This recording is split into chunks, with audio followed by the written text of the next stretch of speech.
자, 먼저 1문단입니다. 자, 리더에 대한 설명이 나오고요. 자, 목표 달성을 위해 구성원들을 이끌고 그들에게 영향을 미치는 조직의 핵심 인물이다. 뭐 리더의 정의를 모르는 사람은 없겠죠. 자, 오래전부터 리더로서의 능력을 나타낸 리더십은 무엇이며 어떠한 리더십이 효과적에 대한 연구가 행해졌대. 자, 피들러라고 하는 사람이 나옵니다. 자, 요 사람은 자, 리더를 업무의 목표 달성을 중시하는 업무 지향적 스타일을 가진 리더와 자, 업무 지향적, 자, 다음 구성원들과의 관계, 그리고 소통 등을 중시하는 자, 관계 지향적 스타일의 리더십으로 구분을 해요. 자, 그러면 여기까지 봤을 때 뭐 피들러 한 사람만 나오기는 했지만 자, 리더라고 하는 것에 자, 유형을 여러 가지 기준으로 나누는 글로 보입니다. 자, 그리고요, 리더가 자신의 집단에 영향을 미칠 수 있는 정도를 나타내는 상황의 호의성이. 자, 우리 처음 보는 단어가 나와. 자, 호의성이라고 하는 게, 자, 모른다면, 자, 뒤에서 충분히 좀 더 설명이 될 겁니다. 자, 리더와 구성원들의 관계, 업무 구조, 리더의 권한이라는 세 가지 변수로 결정된대. 자, 즉, 리더와 구성원들이 서로 믿고 존중하는 관계일수록 업무가 명확하게 구조화되어 있을수록 채용 및 승진 등에 대한 리더의 공식적 권한이 클수록 상황의 호의성은 높대요. 자, 그럼 반대의 경우에는 낮다라고 얘기를 하니까 자, 반대로 한번 틀어보면 믿고 존중하는 관계가 아닐수록 업무가 명확하지 않을수록 채용 및 승진 등에 대한 리더의 권한이 작을수록 호의성은 낮대요. 자, 그러면은 밑에 이제 그 호의성이 매우 낮거나 매우 높을 때는 업무 지향적 리더가, 자, 중간 정도일 때는 관계 지향적 리더가 더 좋은 성과를 낸다. 자, 그러니까 이제 호의성이라고 하는 친구, 자, 업무 지향적 리더는 자, 호의성이 높을 때, 자, 관계 지향적 리더는 자, 호의성이 낮을 때, 자, 효과적인 적합성을 가진대요. 자, 그래서 여기서 인용된 말을 보면 리더십은 능력이 아니다. 그러니까 다른 사람들을 잘 이끄는 리더로서의 능력이 중요한 게 아니고 적합성이래요. 그러니까 상황, 이 집단의 상황에 따라서 적절한 유형으로 적합하게 리더의 성향이 결정돼야 된다. 자, 이게 리더십에 대한 피들러의 관점이다 라고 얘기를 합니다. 자, 그러면은 우리 다음 문단으로 한번 넘어가 봅시다. 자, 그 다음 하지만부터 이 문단이죠. 자, 여기. 자, 보세요. 하지만 리더의 스타일을 고정된 것으로 인식했다는 점에서 이 모형, 그러니까 피들러의 모형에 대한 비판이 제기됐대. 자, 이 리더의 유형 첫 번째로 자, 피들러라고 하는 사람이 언급이 됐고, 자, 이게 비판 제기가 됐으니까 이걸 보완하는 다른 유형이 등장하겠죠. 자, 허쉬와 블렌차드는, 자, 여기 허쉬와 블렌차드는 묶으시면 좋을 것 같아요. 자, 구성원의 성숙도에 따라 리더가 리더십 스타일을 바꾸어야 한다는 내용의 상황적 리더십이래. 자, 핵심은 여기에요. 자, 아까 우리 피들러의 리더십 유형은 적합도에 따라서 고정된 유형이라고 한다면, 자, 요 친구는 스타일을 바꾸어야 한다라고 하는 말이 더 중요해. 자, 그러면은 요 둘의 차이점. 자, 허쉬와 자, 블렌차드와 피들러의 차이점은 자, 고정된 리더십의 유형이냐, 아니면 상황에 따라 자, 변화가 가능한 것이냐. 자, 요 둘의 차이점이 좀 있네. 자, 그래서 그걸 상황적 리더십이라고 정의합니다. 자, 그다음 그들은 구성원의 성숙도를 업무 성숙도와 심리적 성숙도로 또 구분을 해. 자, 업무 성숙도도 있고 심리적 성숙도도 있는데, 자, 업무 성숙도, 즉, 자, 역량은 직원들의 능력과 경험을 뜻하고 심리적 성숙도, 즉 의지는 자, 적극성, 의욕, 자신감 등을 포괄한대. 자, 쉽게 말해 일을 잘할 수 있는 능력이 갖춰졌다. 그 역량이라 그래요. 자, 근데 내가 일을 할 능력이 있어도 일을 하고 싶은 의지는 없을 수도 있잖아. 그치? 능력이 있어도. 자, 그게 심리적인 성숙도래요. 자, 그들은 리더가 구성원에게 구체적인 지시를 내리고 감독하는 과업 행동. 자, 구성원들과 인간적 관계를 형성하고 그들에게 동기를 부여하라는 관계 행동의 높고 낮음에 따라 리더십 스타일을 4가지로 분류해.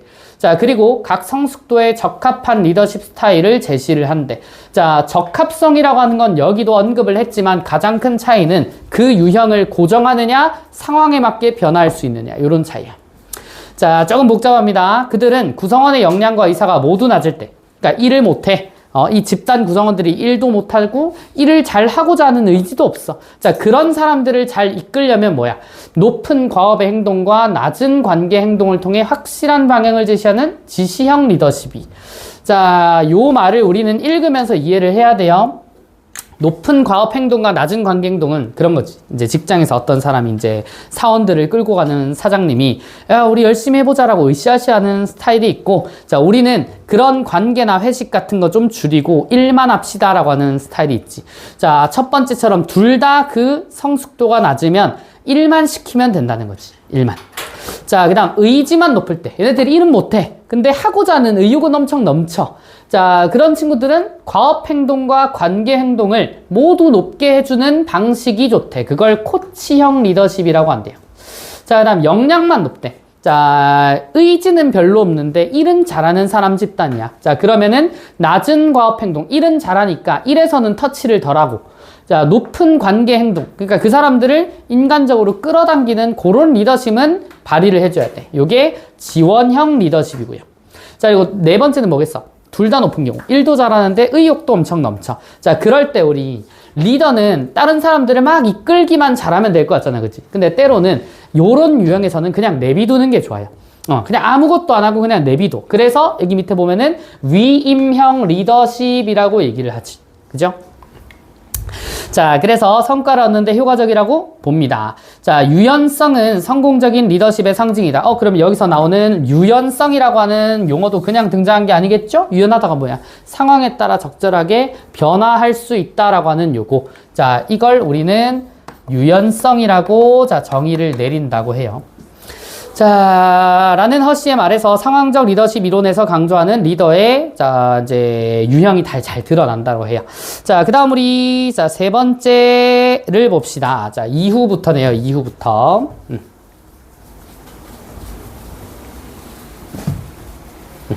자, 세 번째 문단은 이후부터. 자, 이후 리더십을 구성원의 욕구를 만족시키는 것이다 라고 하는 입장.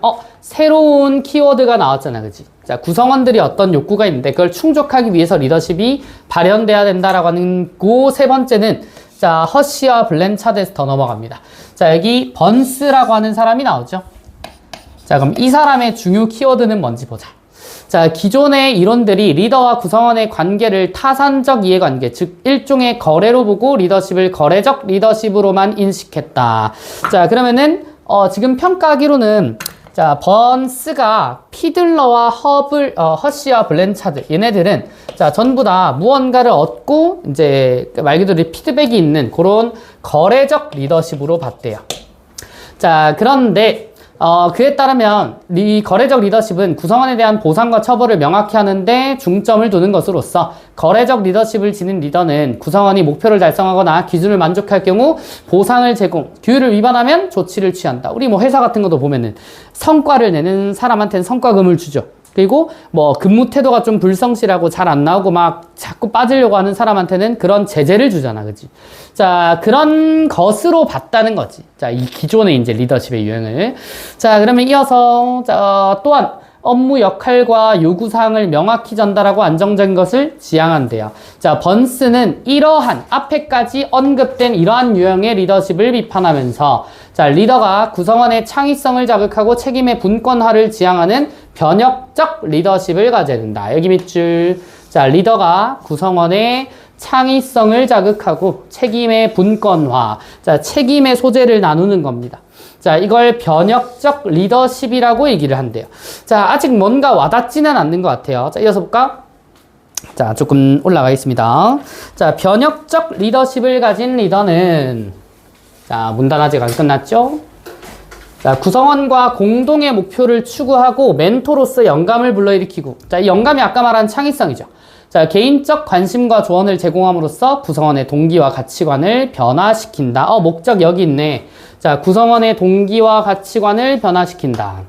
자, 그는 리더 또한 구성원으로 인해 동기가 높아지고 동기라고 하는 말이 계속 노출이 되죠. 자, 그러면은 아까 말했던 거래적 리더십 같은 경우는 잘하면 상, 자, 못하면 벌. 자, 그냥 말 그대로 거래 관계로만 보는데, 자, 이제 말 그대로 이제 어떤 강아지한테 계속 간식을 주면 꼬리 흔드는 것처럼, 자, 그런 관계가 아니라 자발적으로.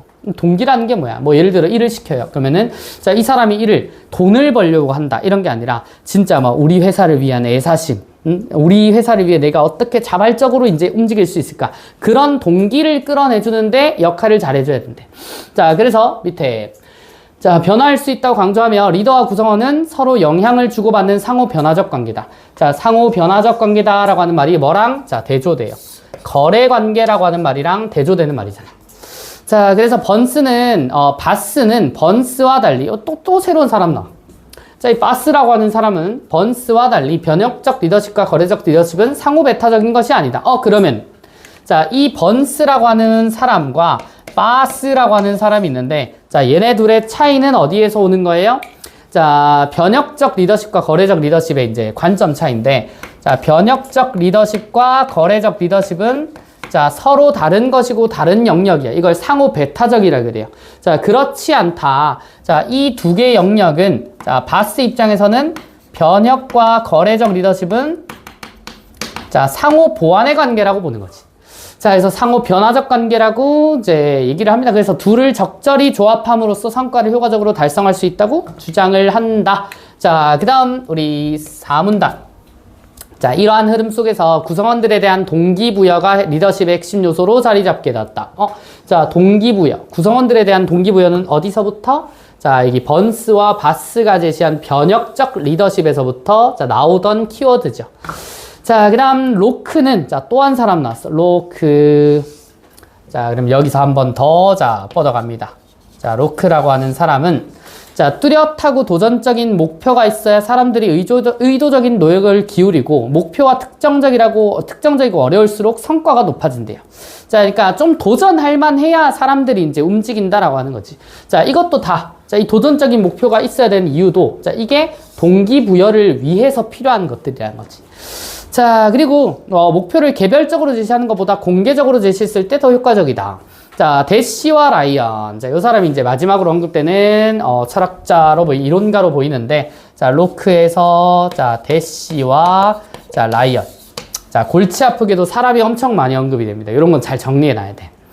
자, 그래서 자기결정 이론을 통해 사람들은 누군가의 통제를 받고 싶어 하지 않으므로 자, 행동을 스스로 결정하고 통제할 수 있다고 느낄 때 비로소 내 동기가 부여된다. 자, 그러니까 이 상황을 내가 자율적으로 조절할 수 있다라고 느끼면 스스로 움직이는 동기가 발현된다는 거지. 자, 따라서 물적 보상은 내적 동기를 감소시킨다. 그럼 여기서 말하는 물적 보상이라고 하는 게 어디랑 똑같아요? 거래적 리더십에서 보여주는 행태야. 자, 이건 오히려 내적 동기를 감소시키는 원인이 된대. 자, 그럼 물적 보상보다 뭐가 더 중요하다는 거지? 확실한 목표 제시 및 칭찬, 의사결정 참여 및 자율권 부여. 자, 요런 것들이 내적 동기를 증가시키는데 자, 더 도움을 준대요. 자, 이러한 이론들은 리더가 구성원들에게 어떠한 방식으로 동기를 부여해야 하는지에 대한 지침을 제공한다. 자, 그러니까 이 리더십의 유형이 시대가 지나면서 계속 발전되고 확장이 돼. 자, 이전까지는 그냥 보상과 처벌로 이제 이 리더십이 규정되는 거래적 리더십이 거의 주를 이뤘다면, 자, 번스와 바스부터는 변혁적 리더십이라고 해서, 자, 그것은 고정된 게 아니라 유연한 거다라고 출발해서 더 확장을 시키죠. 자, 그리고 로크, 대시, 라이언 요쪽으로 가면은, 오히려 이 거래적 리더십에서 보여줬었던 물적인 보상은 동기를 감소시키기 때문에 오히려 그런 것들을 배제하고, 이제 목표 제시, 칭찬, 의사결정 참여에 자율권을 부여한다. 이런 것들이 그 사람들을 끌고 나가는 동기 증가에 훨씬 더 도움이 된다. 자, 이게 가장 최근 관점이다 라고 보는 거죠. 자, 그러면 우리 문제 한번 봅시다. 자, 윗글의 내용과 일치하는 것은을 봅시다. 여기까지만 주고. 자, 먼저 1번. 피들러는 업무의 구조화가 명확할수록 상황의 호의성이 낮다라고 얘기를 합니다. 자, 이거 업무의 구조화가 명확하다는 소리는 일에 대한 목표 지침이 명확하다는 거잖아요. 그치? 그건 호의성이 낮은 게 아니라 오히려 높은 상황이죠. 자, 2번. 로크는 조직의 목표에 대한 공개적 제시가 구성원들의 동기부여에 부정적인 영향을 미친다. 아니야. 자, 목표에 대한 공개적 제시라면은 오히려 동기부여에 긍정적 영향을 미친다라고 설명한 사람이죠. 자, 다음 3번. 자, 바스는 변혁적 리더십과 거래적 리더십을 모두 활용하는 리더가 자, 성과를 효과적으로 달성한다. 자, 바스는 번스 다음에 나온 사람이죠. 자, 요 사람 뭐야? 변혁적 리더십과 거래적 리더십은 상호 배타적인 게 아니라 상호 보완적인 조화를 이루어야 되는 관계라고 하니까 딱 요 설명이죠. 자, 그래서 답은 3번으로 체크해 주시면 됩니다. 자, 그 다음 우리 2번 볼까요? 자, 문맥을 고려해. 자, 기억은 적합성이고요. 자, 니은 유연성입니다. 자, 적합한 상황에서 쓰게 되느냐, 아니면 유연하게 이제 변화가 가능하냐. 자, 요런 의미인데, 자, 가장 적절한 거 고르래요. 자, 1번. 기억과 니은 모두 리더로서 성공하기 위한 자질을 타고나야 된다. 자질 얘기는 한 적이 없는데. 자, 2번. 기억과 니은 모두 리더가 업무 능력을 갖추는 것보다 구성원의 성향을 고려해 긍정적인 관계를 형성하는 것. 아니야. 자, 적합하다라고 하는 게 어떤 유형이냐에 따라서 능력이 더 중요한 경우도 있고 관계가 더 중요한 경우도 있죠. 보다라고 비교할 상황은 아니네. 자, 3번. 자, 기억은 이제 구성원에게 명확하고 구체적으로 지시를 내려야 함을, 자, 니은은 리더가 구성원의 자율성과 창의성을 최대한 보장해야 함을 이라고 하는데 뭔가 이상합니다. 자, 적합성이라고 하는 게 무조건 명확하고 구체적 지시를 내려 하는 게 아니고 상황에 따라 위에 나오는 것처럼 긍정적인 관계가 고려돼야 되는 경우도 있지. 자, 앞에 있는 설명도 틀렸고. 자, 니은 리더가 구성원의 자율성과 창의성을 최대한 보장해야 된다라고 하는데 이건 유연성은 여기서 처음 나왔어요. 그러니까 이 거래적 리더십의 관계를 유형에 따라 이제 변화시킬 수 있다는 개념이고, 여기 나오는 자율성과 창의성은 로크나 대시 라이언까지는 어느 정도 나와야 되는 거지. 그죠? 자, 그래서 둘 다, 자, 요거는 설명이 좀 어렵다. 자, 다음 4번. 자, 기억은 상황의 특성에 따라 그에 맞는 리더십을 가진 리더가 필요하다. 이게 적합성이죠. 자, 니은 상황의 변화에 따라 리더가 리더십 스타일을 적절하게 바꾼다. 이게 이제 유연성이지. 그러니까 여기 나오는, 자, 고정된 걸로 보냐, 변화 가능한 걸로 보냐, 지금 요걸 구분하는 문제란 말이야. 자, 그래서 앞, 뒤, 자, 둘 다 맞는 4번 체크 가능합니다. 자, 그 다음 우리 3번. 자, 그래프 나오면 너네 쫄잖아. 자, 잘 봐. 자, 윗글 바탕으로 할 때 보기 학생 갑이 그래프래. 자, 학생 갑은요, 조직의 성과가 상황에 따라 어떻게 달라진지를 분석하는 그래프를 그리기로 했다. 자, 그래프의 X축을 호의성, Y축을 성과로 하고, 피들러의 이론을 바탕으로, 여기. 자, 피들러의 이론을 바탕으로. 그러면 이 사람은, 자, 유형에 따라 이제 업무 지향과 관계 지향으로 나눌 거고, 적합도에 따라서, 자, 나눠주시면 되겠죠. 호의성 개념이 나온 것 같아요. 자, 리더의 스타일에 따라 성능에 따른 성과가 어떻게 달라진지를 곡선으로 그립니다. 자, 이를 통해 업무 지향적 리더와 관계 지향적 리더의 상황에 따른 성과 변화를 그린 그래프가 완성되었다라고 한대요. 자, 그러면은 여기서 A랑 자, B가 뭔지를 한번 봐야 될 것 같은데, A가 업무 지향, 자, B가 관계 지향인데, 요 그래프에서 실선이 업무 지향, 자, B가 관계 지향입니다. 자, 그럼 요거를 뭐에 따라?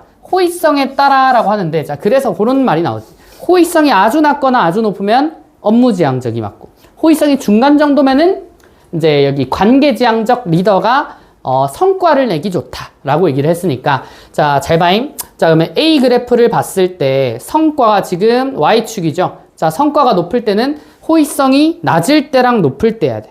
자, 그러면은 호의성은 X축이니까, 자, 호의성이 낮은 구간 여기, 높은 구간 여기입니다. 요 두 지점에서 성과가 다 높아야 돼. 자, 그러면은 1번은 어디가 틀렸어요? 자, 여기 호의성이 낮을 때 성과 낮으니까 요거 안 되죠. 자, 2번은 여기는 괜찮은데 여기, 자, 내려갔죠. 그러면 3번은 여기, 자, 둘 다 높잖아, 그치? 그래서 4번은 아예 반대죠. 5번은 낮았다가 높아지는 게 아니라 성과 높아야 돼. 자, 그럼 여기서 답은 바로 3번 나와도 돼요. 자, 그래도 한번 보면, 자, 우리 그 관계지향적은 성과가 가장 높은 구간이 상해 호의성이 중간 정도라고 했으니까, 자, 호의성이 딱 중간 지점인 여기서 성과가 가장 높은 요 그래프 확인이 됐죠? 자, 답은 3번으로 가시면 되겠다. 자, 그 다음, 자, 4번입니다. 자, 한번 봅시다. 윗글 바탕으로 보기를 이해하래요. 자, 갑이 경영하고 있는 기업 K는 얼마 전 회사에 오랫동안 근무하던 구성원들이 대거 퇴직을 해서 대부분이 입사한 지 오래되지 않은 이들로 구성되어 있다. 자, 여기서 우린 뭘 느껴야 되냐면, 입사한 지 오래되지 않은 이들이면 일을 못하겠다. 자, 요걸 우리는 보자고. 자, 그러면은 이 부분에서 우리가 메모를 할 만한 내용은, 자, 신입사원들로 이루어져 있으니까 역량은 좀 떨어지겠다. 자, 이들은 업무에 임하는 태도는 매우 적극적이다 라고 하니까 이 사람들은, 자, 일은 못하지만 의지는 충만해. 자, 그러면 이 유형에 걸맞는 리더십의 유형이 있었죠. 자, 이어서 볼까? 자, 자, 한편. 자, 을이 경영하고 있는 기업 P는 업무에 숙달된 구성원들은 매우 많대. 자, 업무에 숙달된 구성원들은 많다. 요거는, 자, 역량은 높아요. 자, 근데 전반적으로 구성원들이 자신감이 부족하고 근로의욕이 저하된 상태라고 하니까, 자, 요건 의지는 떨어지는 거지. 그러면은 갑이 경영하는 회사랑 을이 경영하는 회사는 역량과 의지가 완전 반대인 상태다. 그죠? 자, 이어서 갑은 각 구성원이 수행해야 될 업무와 성과에 따른 보상과 처벌을 명확히 정해서 제시를 합니다. 자, 을은 구성원에게 기업이 추구하는 목표를 제시하고 구성원들의 회사의 의사결정에 적극적으로 참여할 수 있게 하였다. 자, 뭔가 이제 해주려고 많이 노력은 한 것 같아요. 그리고 목표를 달성한 구성원에게 추가 수당이라는 보상도 제공합니다. 자, 그러면 이 추가 수당이라고 하는 거는 뭐 일종 돈이겠죠? 자, 이걸 우리는 뭐라고 볼까? 물적 보상이라고 해야지. 자, 기업 K의 구성원들은 기업 K가 어디야? 자, 갑이 경영하는 이니까. 자, 얘네들은 대부분 목표를 달성하지 못했대. 자, 그러면 이 유형이 안 맞았다는 거잖아. 그치? 자, 근데 기업 P의 구성원들은 대부분 목표를 쉽게 달성하였다라고 합니다. 자, 그러면 얘네들을 여기까지 한번 분석을 하고, 자, 선지 한번 볼까요?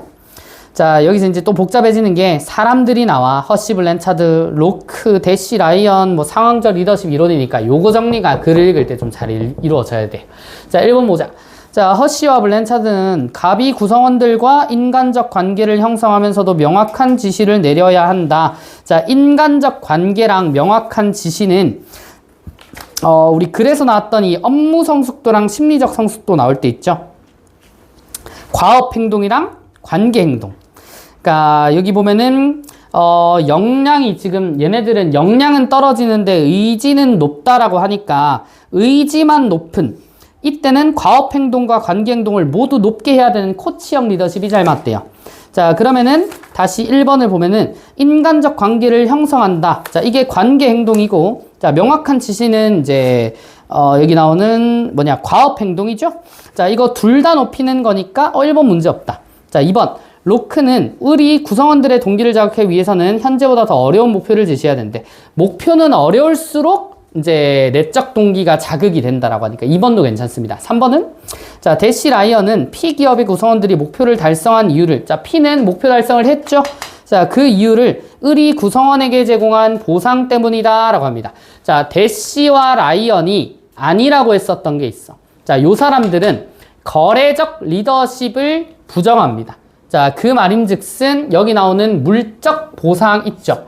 자, 제공은 되기는 했대요. 제공은 되긴 했는데, 자, 이게 내적 동기의 핵심 유발 요소가 되지는 못한다는 게 대시와 라이언의 입장이지. 자, 줬다는 걸 이제 구분하라는 게 아니고, 결국은 물적 보상이 이제 내적 동기 유발에 도움을 주진 못했다는 걸 우리가 여기서 한번 읽어내야 돼요. 자, 대시 라이언 입장에서. 그러면은 3번에 기업 피해 구성원들이 목표를 달성한 이유를 을이 구성원에게 제공한 보상 때문이다. 보상 때문이 아니죠. 얘가 해준 게 많아. 자, 봐봐잉. 자, 을은 구성원에게 기업이 추구하는 목표를 제시했고 의사결정에 적극적으로 참여할 수 있는 자율성을 부여해줬지. 이게 내적 동기가 유발된 목적이야. 자, 그래서 답은 여기서 3번 골라주시고 넘어가시면 되겠죠.